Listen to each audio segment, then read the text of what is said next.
Hey guys, this is Robert with the Recreational and today I'm going to do my first impressions on the SKIL 14 amp plunge and fixed base router.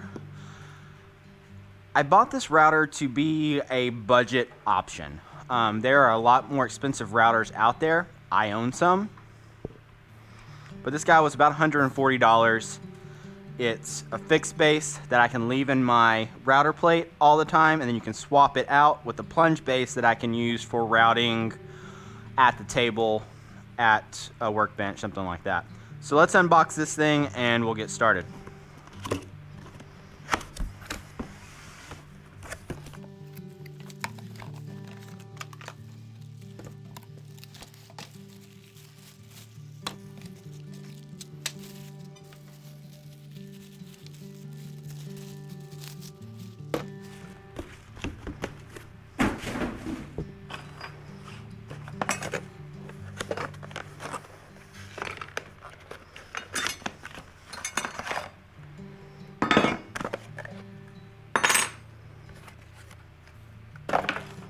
I feel like there's probably more in the box. Okay, so this comes with the plunge base right here and a fixed base right here. The fixed base has an Allen key that fits right there, so whenever it's in a plate, you can spin it from the top of the table to raise and lower it. And that's how I'm going to use this router primarily. I bought this primarily to be my router table router because my old Craftsman professional one that I had for 6-ish years finally caught on fire one day and burned up. Based on my looks of this is actually the same router, probably same factory overseas, made this router, slapped the SKIL brand on it, updated a few things, and then there you go. So first off the bat, now this is a value router, right? I could have bought a $300-400 router just to live in the router table, but I didn't have the funds to do that, and I wanted to try out more of an entry-level router that maybe new woodworkers would feel more comfortable buying instead of, you know, the $600 Festool routers, things like that. So first thing, there's a little bit of slop right here. It's not going to matter much when it's in a router table because it's hanging, so you're not going to have that slop right there. And then you just lock it after you set your depth. There's screw locations here to mount it to that router table. 1, 2, 3 mounting locations, and then I cut out for the adjustment. It does have a micro adjust that you can use, and that. Let me bring this in closer so you can really see what we're doing.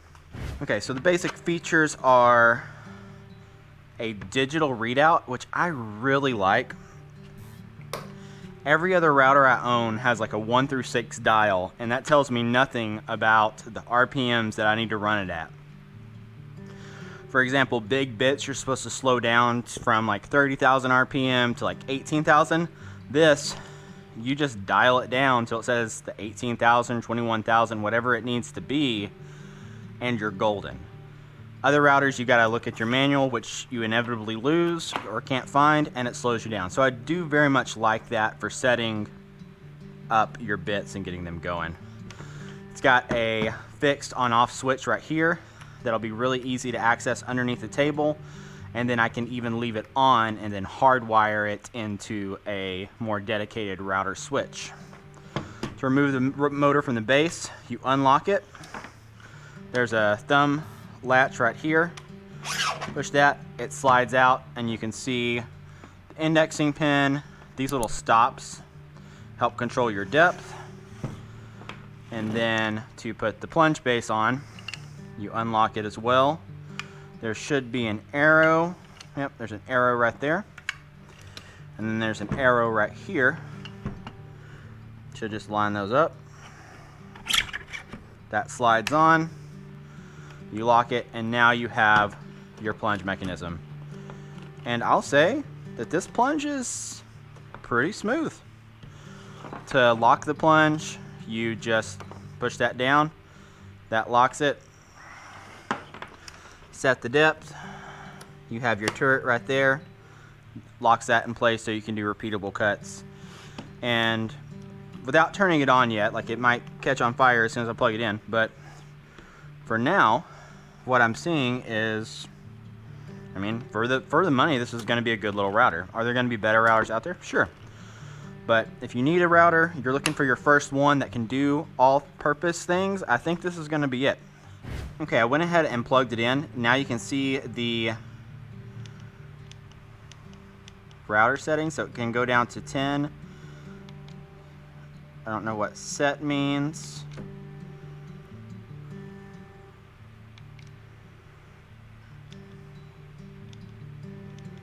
That's cool. So it's got 3 settings: hardwood, plastics, and softwood. So softwood is there.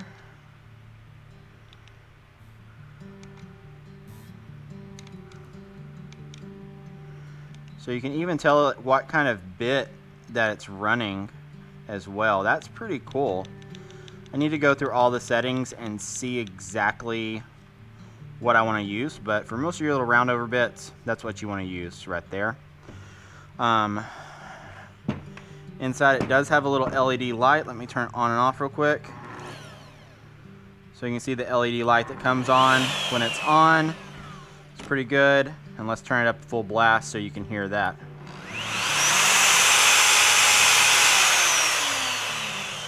Sounds good. So that is the router right here. Now it's time to put this guy to work, and then of course after I really use this guy for a while, I'll give you more of an update on it. It does have a little green indicator light that's plugged in. One thing you will have to be careful with is that you can leave it on and then plug it in, and then it will just start going, so you do have to watch out for that.